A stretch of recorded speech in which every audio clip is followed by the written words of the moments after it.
The quality of death. No two people in the world live their lives the same way. Similarly, no two people die the same way. People may die in the same situation of the same cause, but still they don't die the same way. Types of death. Now, are there some deaths that are good and some others that are bad? You must know that no two people in the world live their lives the same way. They may be siblings living in the same house and doing the same things, but even then their experience of life will not be the same. Similarly, no two people die the same way. People may die in the same situation of the same cause, but still they don't die the same way. Right now, if the sky falls upon us and all of us get crushed under it and die, still we will not die the same way. It once happened, a rich man built a big house for his family.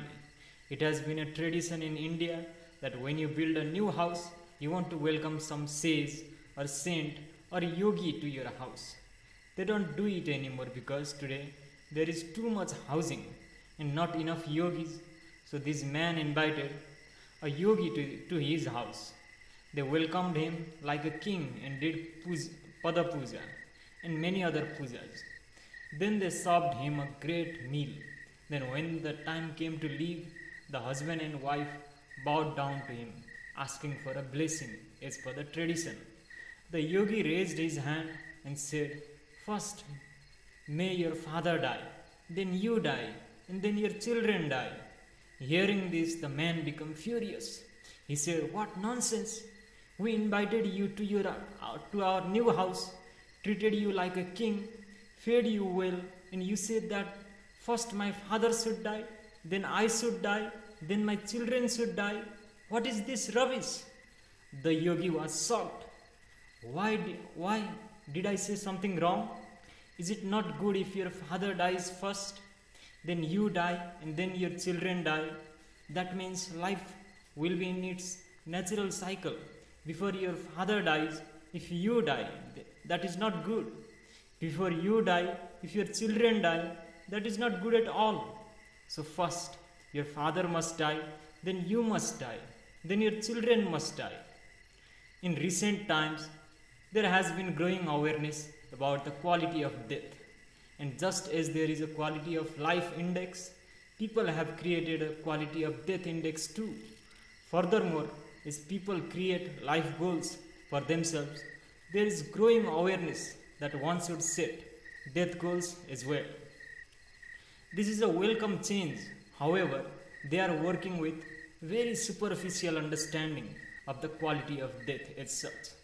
People think that if one is free of pain and suffering, if one does not struggle with it, if one does not die suddenly, and if one does not die alone, but instead is surrounded by loved ones while dying, then it is a good death. On the other hand, they think if someone dies suddenly or violently, then it is a bad death. These considerations are very medical and social. Existentially, they are not very significant. In India, deaths were classified taking into account deeper and existential factors as to how the death occurred. This is important because it has a considerable impact on what happens after death and what kind of assistance can be provided to the person who has died. Traditionally in India, people classified deaths as only two kinds: timely death, sumrityu, and untimely death, akal mrityu.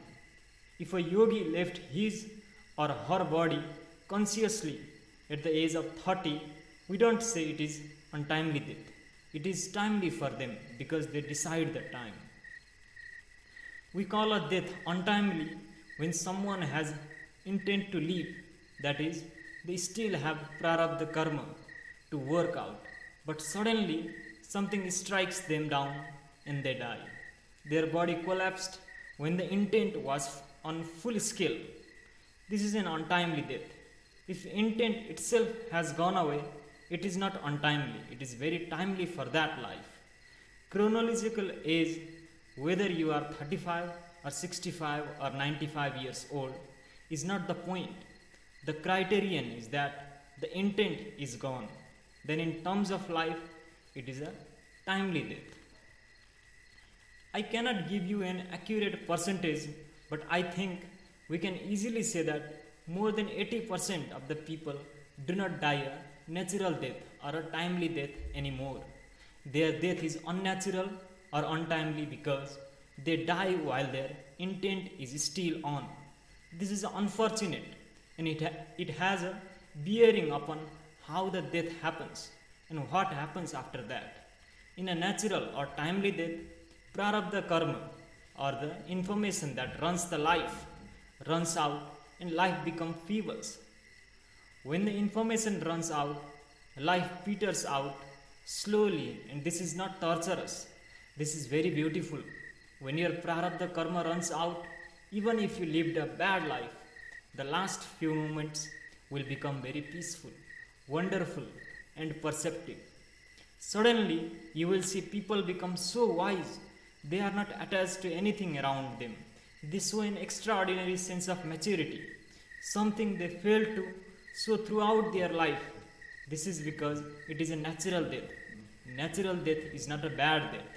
It is a good thing for you and a good thing for those you are leaving behind, because you are not being forced out of your body. For this to happen, you need to empty your prarabdha karma, because your body wears out. How rapidly you empty your prarabdha karma depends on how quickly you move from one aspect of life to another. If you are 80 and still think like a teenager wanting to romance someone, your prarabdha karma will not run out. If at 80 you are not rid of what you should have done at 16 or 18, and you still want to go sit on the street side and watch women walking by, then your prarabdha karma will not run out. Now, it will not matter if you live to be 100, you will still die an unnatural death, because the body will run out, but the prarabdha karma will not. If a person dies naturally, he or she clearly knows that they are going to die, and you will see they will display extraordinary wisdom. That possibility is being completely obliterated in the so-called modern society, because everyone is trying to be immortal at any cost, and they will die a bad death because of that. You can die well only if you accept your mortality. There is another kind of death called Ichamrityu, loosely translated as death by choice, which in a sense is not death, but actually the transcendence of the cycle of birth and death. This can happen when a person is into spiritual sadhana and has achieved such a mastery over their energies that they are able to untangle their life energies from the physical body without damaging it. The person has understood where the keys to his or her karmic structure are and is able to dismantle it completely. Such a person becomes truly no more. This is considered the highest kind of death. This is also referred to as Mahasamadhi in the Hindu tradition and Mahaparinirvana in the Buddhist tradition.